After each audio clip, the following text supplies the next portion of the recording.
On va parler innovation et nouvelles technologies avec le On va parler innovation et nouvelles technologies avec le groupe Talent. Je suis avec le président fondateur Mehdi Ouass. Bonjour, Bonjour. merci d'être avec nous. Vous êtes expert en conseil dans plus de 21 pays, conseil en innovation. Vous accompagnez les grandes entreprises, hein. Vous les incitez en quelque sorte à se plonger dans les nouvelles technologies. Alors moi j'ai une question simple. Est-ce qu'on ne va pas trop loin dans tout ce qui est virtuel? On parle tout le temps du métavers, mais il y a aussi le chat GPT, il y a le Bitcoin, les blockchains, etc. Toutes ces nouvelles technologies. Certains ont quand même peur, non? Bien sûr, tout ce qui est nouveau, de toute façon, fait peur, effraie. Et dans le virtuel, si on ne fait que du virtuel, bien sûr qu'on va trop loin. Si par contre on prend le virtuel comme une prolongation du réel et qu'on essaie de mixer les deux, ben là c'est intéressant et là c'est même puissant et ça peut apporter d'autres paradigmes. Ou innover et chercher de nouvelles C'est ça, voies. mais ça risque pas de gêner l'emploi quand même? À terme, on va se dire, on n'a plus besoin de main-d'œuvre. Oui et non, hein. À chaque fois que vous avez une rupture technologique, cette rupture technologique détruit les emplois. Ça, c'est certain, Dans il un faut le premier temps. dire, et il ne faut pas le nier. Par contre, elle crée aussi des nouvelles opportunités. Ce qui nous intéresse, c'est le solde net. Ça, c'est un premier point. Est-ce que je vais créer plus d'emplois que je vais en détruire? Ça, et la conviction que l'on a, c'est qu'aujourd'hui, le numérique, le digital, ces nouvelles technologies sont en voie de créer beaucoup plus d'emplois qu'elles n'en détruisent. Il y a les emplois qui sont créés par la technique, et puis il y a les emplois qui sont créés par les us et les services que génère cette technique. Donc il y a les deux niveaux d'emploi Ouais. qui viennent Bon, qui viennent se compléter. On se parle souvent des compléter. Jeux Olympiques avec les fameuses caméras intelligentes Ouais, là, qui vont scruter ouais, les va-et-vient, qui vont ouais, aussi scruter les comportements, ouais. hein. Un mauvais comportement deviendra peut-être suspect.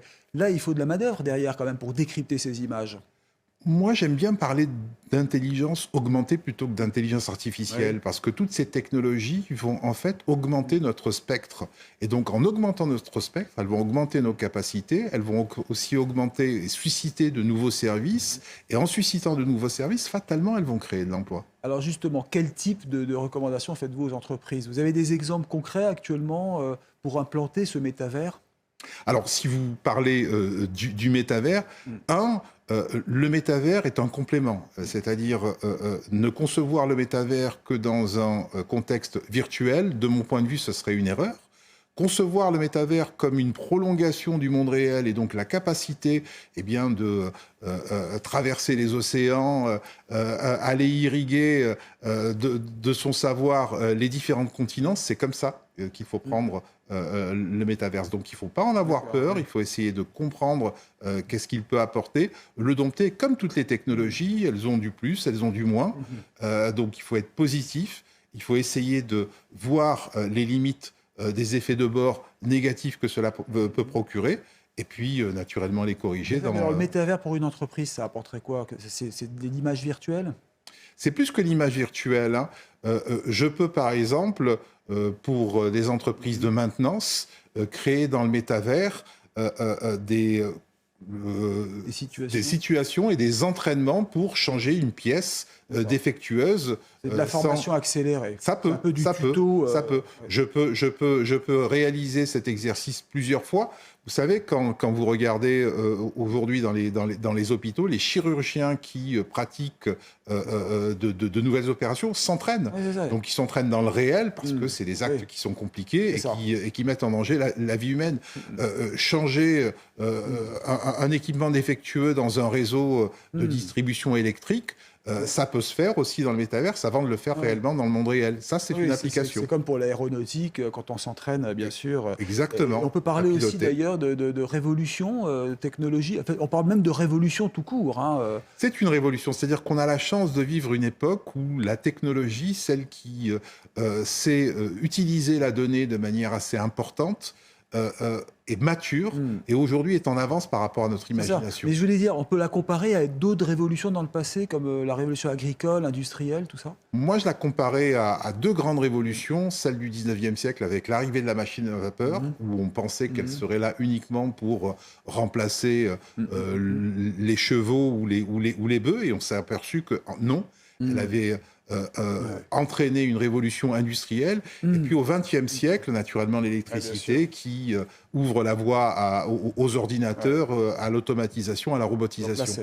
Aujourd'hui, on est dans une situation où ces technologies nouvelles vont réellement nous permettre de réinventer un monde. C'est pour ça que c'est important de faire attention aux biais. On parle beaucoup de chat GPT aujourd'hui, donc ça c'est... Il faut faire attention au contenu. Il faut faire attention au contenu qu'on injecte parce qu'on a des algorithmes, donc des intelligences, qui vont auto-évoluer et qui vont continuer à apprendre en fonction des contenus que vous allez leur donner. Si le contenu est ouvert, eh bien leur apprentissage va être ouvert. Si le contenu est fermé et dirigé vers une direction qui n'est pas forcément la bonne, effectivement, leur apprentissage va être biaisé. Alors, Mehdi Ouass, vous êtes... On a fait, si vous voulez illustrer ce propos, on a fait un test, nous, d'utilisation interne de ChatGPT. Et on y a intégré tout ce qui est code du travail. Et on l'a mis en service d'utilisation de nos salariés. Et nos salariés, grâce à ChatGPT, peuvent se poser des questions sur le code du travail et avoir les réponses. Voilà une façon...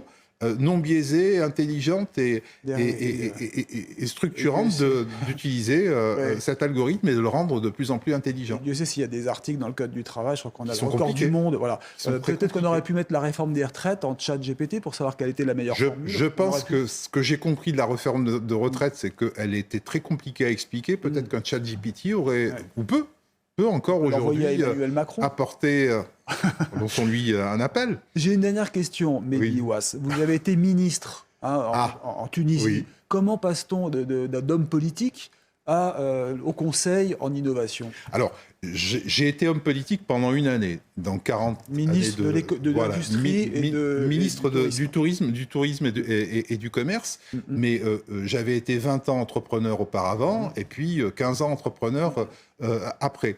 Donc, je pense que ce qui était facile pour moi, eu égard à mon passé d'entrepreneur, c'était de venir occuper cette responsabilité à un moment où mon pays d'origine, la Tunisie, venait de vivre une révolution et où il fallait avoir à la tête du gouvernement des personnes qui soient responsables et puis qui soient en capacité de réagir très vite et qui soient en capacité de faire en sorte que le pays ne s'écroule pas pendant qu'on le mettait sur la voie démocratique. Une fois que cette mission a été réalisée, bien, je suis revenu à ce que j'adore faire, c'est-à-dire créer, innover...